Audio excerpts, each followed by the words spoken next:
Ngayon, mag-overnight ako para sa AP Swatch Collab. Umatras! Umatras! Ayos lang kami na dito nakaparada ang kotse namin. Hindi, umalis ka na dito. Sinusubukan kong gumawa ng pack. Sinusubukan kong gumawa ng mazal. Naiintindihan ko, sige.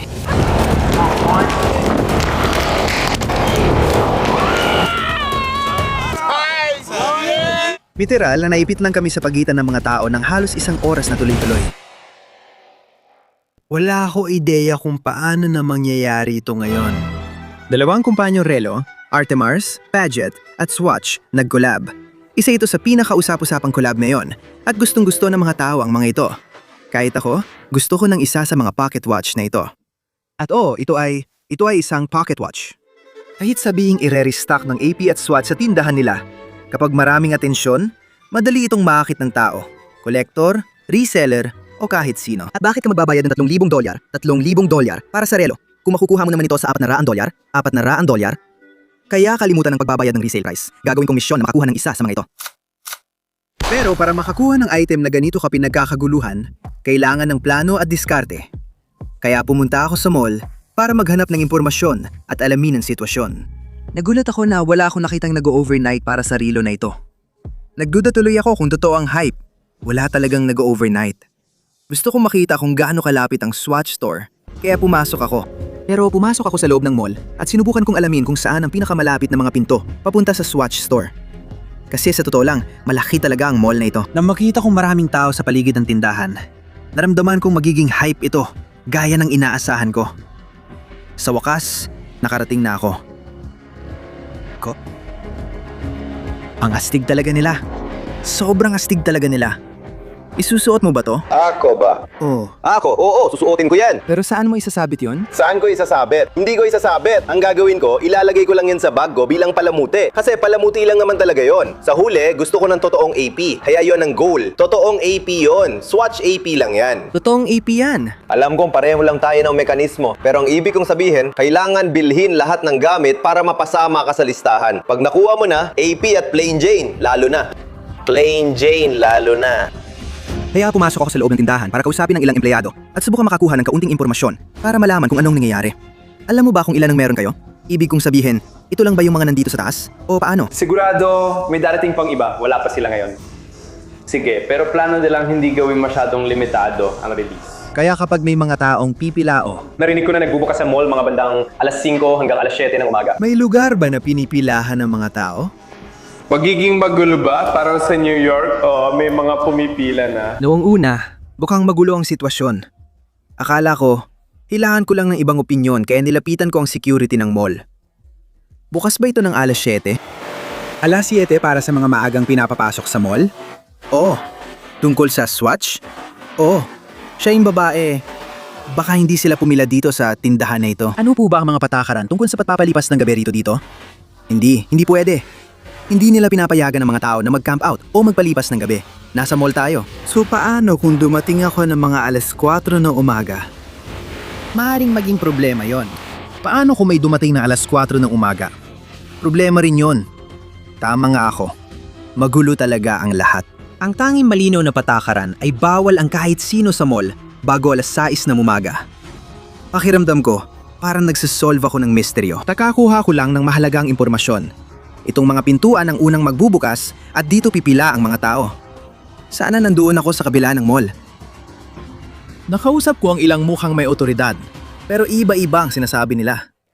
Sabi ko sa iba na mga 5:30. Alam mo ba kung saan tayo pipila? Simula raw ng 9:30 ng umaga. Ano plano mo sa relo? Matulog ka muna. Oo, pinakamalaking kasinungalingan yon. Diloko mo ako ng harap-harapan. Madalas akong pumunta at bumili ng sapatos dito.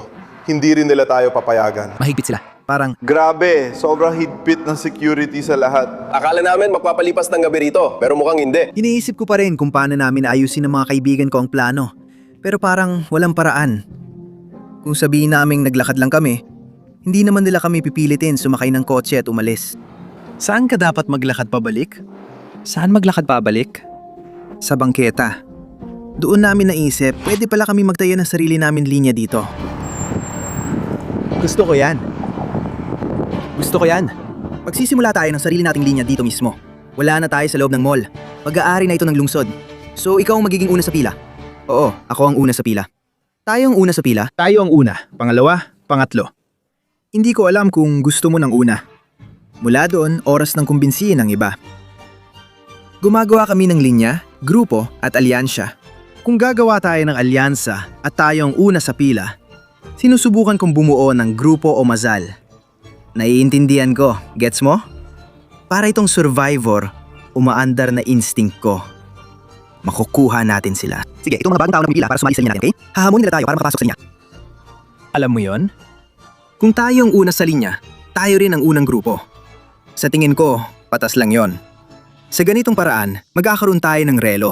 Oo, wala akong pakialam. Itong grupo, alam mo na. Sumasang-ayon ako. Ito ang gusto mo. Dedikasyon? Yan. Abang hinihikayat naming sumama ang mga tao, papalapit na ang alas 8 at pinalis na kami ng security ng mall. At ang ibig sabihin lang nun ay oras na para sa phase 2, umalis sa mall at pumunta sa pampublikong lugar ng lungsod. Basta makabuo tayo ng matibay na grupo. Pakiramdam ko magiging ayos tayo. Sa totoo lang, ang astig nito kasi parang bumubuo na rin tayo ng komunidad ngayon. Sige, kakaalis lang namin dahil pinaalis kami ng security. Sinabihan nila kami na kailangan naming tumawid sa kalsada. Ayos lang daw mag-camping kami sa kabila ng kalsada. Malaki ang sasakyan. Nakakatawa talaga ito, pare. Sobrang saya ko na gumagana ang plano namin. Habang tumatagal, parami ng parami ang mga taong pumipila. At kapag sinabi kong nakabuo kami ng komunidad, literal na may mga taong nagkakabonding habang tinutulungan ng isa't isa magtayo ng tent. Nagdadala ng tubig at inumin para sa isa't isa. Sobrang wild nito ah. Nagsimula lang kami sa kaunting pila. Alam ko na basta makabuo kami ng solid na komunidad ng mga tao. Kahit may magtangkang sumingit sa pila, hindi lang sila iisa ang haharapin. Isang buong tropa ang makakaharap nila. Pakinggan mo pare, kasama niya si Coach Xiang, celebrity trainer na nag-training sa Pistons at Detroit Lions. Marami akong player sa liga, pero nandito kami para kunin ang relo na to. Kasama ko ngayon ang tropa ko, si Connor TV. Anong kulay? Anong kulay ang kukunin mo? Kukunin ko yung itim at puti, tapos kukunin ko rin yung asul. Ibebenta mo ba o isusuot mo? Pareho. Gusto ko yan marinig. Gusto ko yan marinig. Itago mo, itago mo. Isusuot ko. Isusuot mo, isusuot ko. Pagkatapos nito bro, bagay sa Gucci jacket. Oo boss, pakinggan mo, pakinggan mo. Pagkatapos ng karanasan to, tama? Paano ko ibebenta ang bagay na may sentimental na halaga? Tama ka. At hindi ako makapaniwala na lahat ay nagkakasundo at game sila sa ideyang ito. Mga 50 taong nandito sa Philadelphia.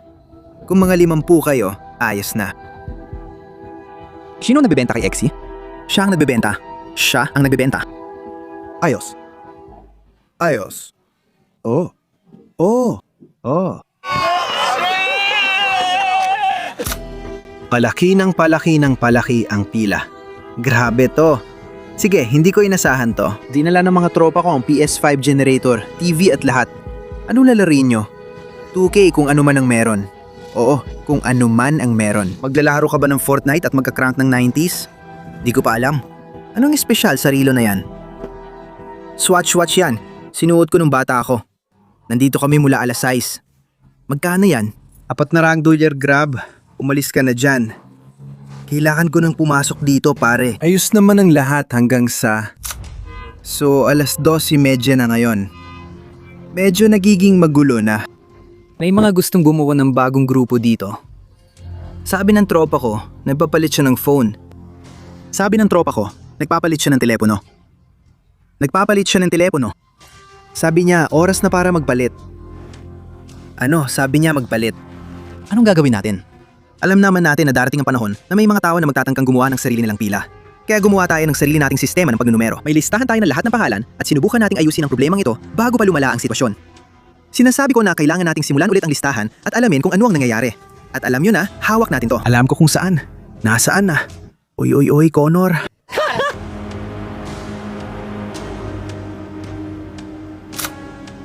Connor TV. Oh.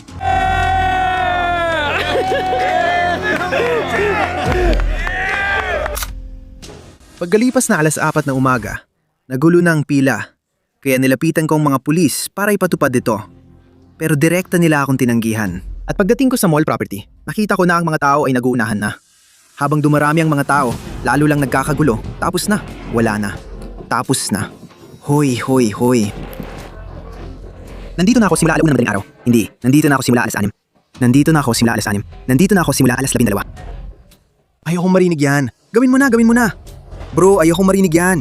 Kapatid, ayokong marinig yan. Oy, ayokong marinig yan. Alam ko, sinasabi ko lang, ayokong marinig yan. Kumalma ka. Makinig bro, nandito ako mula alas 6. Naniniwala ako sa'yo. 4 lang ang sabay-sabay nilang tinatanggap. Isa ako sa kanila. Sige. Yung 3 pa, kayo na bahala. Hoy. Hoy, wala akong kasama. Alam kong may grupo kayong kasama. Hindi, alam kong may grupo kayong kasama. Ayos ka lang, piliin mo na lang yung 3 pang tao. Piliin mo na lang yung 3 pang tao. Grabe naman to. Hindi, kalma lang. Kalma lang. Tama na. Umatras. Hindi ako nagsisinungaling bro. Kasama namin ang buong pamilya. Hoy, sino nagpaalis kay Get sa kotse ng alas 6? Kailangan kong paalisin ang lahat dito at kinumpirma mo. Ayokong maging tulad ng kotse kung lumampas ako sa linya. Para itong palengke, paparating na sila. Linya. Sige, sandali lang. Isa-isa lang tayo dito. Gusto lang namin na walang lalabas ng kotse. Sandali lang. Isa-isa lang tayo dito. Sa puntong ito, alam kong tapos ng lahat. Anong meron doon? Hindi ko alam. Sandali lang. Andrew. Gusto niyo bang magbihis? Mga pare, nakausap ko na kayo. Kailangan nyo nang umalis para magsimula ang seguridad. Ayos nang bang nakaparada kotse namin dito? Hindi. Sabi ng seguridad, bawal daw dito iparada ang kotse namin. Ang daming kotse na nakaparada dito. Sige, naging magulo talaga ito. Wala akong ideya kung paano na ito mangyayari ngayon. Sa puntong ito, kanya-kanya na. Wala nang pila, kung sino mabilis sa pinto, siya ang panalo. Dahil sa payat kong binti, alam kong mauunahan ako. Pagpatak ng alas 5, nagkagulo na lahat. Wala nang pila, wala nang grupo. Lahat gustong mauna. Pag may isang tumapak sa property ng mall, karera na agad. Sa tingin mo, ayos na tayo? Anong ginagawa mo? Sa tingin mo, ayos na tayo? Pinalalabas na naman nila lahat. Pilit pa rin ang mga tao na makalapit kahit kaunti. Pakiramdam ko may ilan talagang mapapaalis sa lugar. Narinig mo ang aso at bigla kang kumapit sa akin. Alas 5:30, wala nang pag-asa.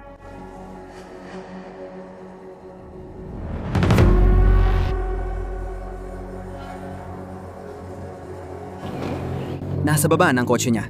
Ito'y. Oras na para umalis. Oo, sa totoo lang. Tingin ko ngayon na ang tamang oras.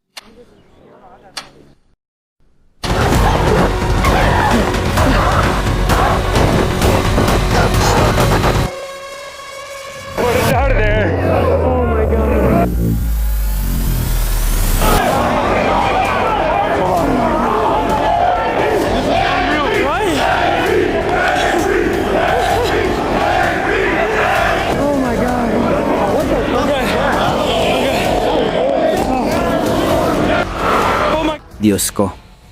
Siksikan kami sa pagitan ng mga tao ng halos 1 oras na tuloy-tuloy. Walang tigil. Ito na yata ang pinakamagulong karanasan na naranasan ko sa buong buhay ko. Nayapakan ako ng mga tao. Napisil ako. May parte talaga na hindi na ako makahinga. Ito na ang pinakamagulong karanasan na naranasan ko.